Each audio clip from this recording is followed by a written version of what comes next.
આપણે ચૂરમાના લાડુ બનાવીશું. પરફેક્ટ માપ સાથે આપણે લાડુ બનાવીશું તો એનું રિઝલ્ટ આપણે ખૂબ જ સરસ મળશે. આ રીતના લાડુ આજે આપણે બનાવવાના છે. આપણે એક બાઉલમાં 500 ગ્રામ જેટલો કરકરો ઘઉંનો લોટ લઈ લઈશું. તેના સામુ આપણે 3 થી 4 ચમચી સોજી લેવાની છે. 1 ચમચી ચણાનો લોટ લઈશું. આ રીતનું આપણે માપ લેવાનું છે. ત્યારબાદ આપણે આ લોટને મિક્સ કરી દઈશું.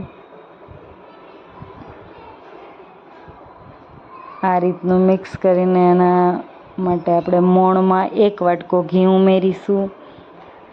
ઘી આપણું બધા જ લોટ સાથે મિક્સ થઈ જાય એ રીતે આપણે એને મિક્સ કરવાનું છે. આ રીતનું મિક્સ કરી લેવાનું છે. આ રીતનું મિક્સ કરીને ત્યારબાદ આપણે ગરમ પાણીથી આપણે એનો લોટ બાંધવાનો છે.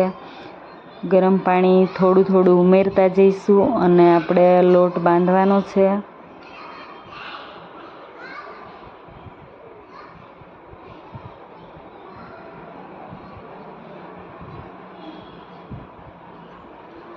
આ રીતનો આપણે લોટ બાંધી લઈશું.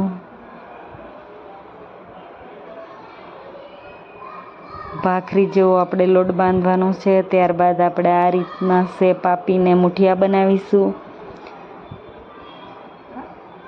આ રીતના શેપ આપવાના કારણે આપણા મુઠિયા અંદર સુધી તળાઈ જાય છે, કાચા રહેતા નથી. બધા જ મુઠિયાને આપણે આ રીતે કરીને ત્યારબાદ આપણે ગરમ તેલમાં એક પછી એક આપણે તળી લેવાના છે.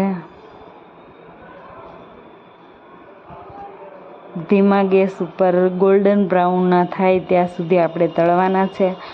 આ રીતના આપણે મુઠિયા તૈયાર કરવાના છે. બધા જ મુઠિયા તળાઈ જાય ત્યારબાદ ઠંડા પડે ત્યારબાદ આપણે આ રીતના ટુકડા કરવાના છે. આ રીતના ટુકડા કરીને ત્યારબાદ આપણે નાના મિક્સર જારમાં જ આપણે ક્રશ કરવાના છે. આ રીતનું આપણે ક્રશ રેડી થઈ ગયું છે. ત્યારબાદ આપણે એમાં કાજુ, 1 વાટકી બદામ, 1 વાટકી દ્રાક્ષ, 1 ચમચી ઇલાયચી પાવડર, 1 ચમચી જાયફળ પાવડર,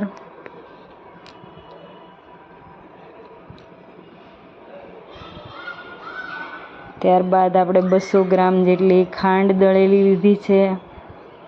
ખાંડનું પ્રમાણ આપણે વધુ ઓછું કરી શકીએ છીએ. વધારે ગળ્યા ખાવાના હોય તો આપણે વધારે ખાંડ ઉમેરી લઈશું. ત્યારબાદ આપણે ગરમ ઘી ઉમેરવાનું છે. 300 ગ્રામ જેવું આપણે ગરમ ઘી લીધું છે. ગરમ ઘી ઉમેરવાથી આપણા લાડવા અંદર સુધી ચડી જાય છે. આ રીતનો શેપ આપીને ખસખસમાં આપણે આ રીતે રમટોળી અને બધા જ લાડવાને રેડી કરી લેવાના છે.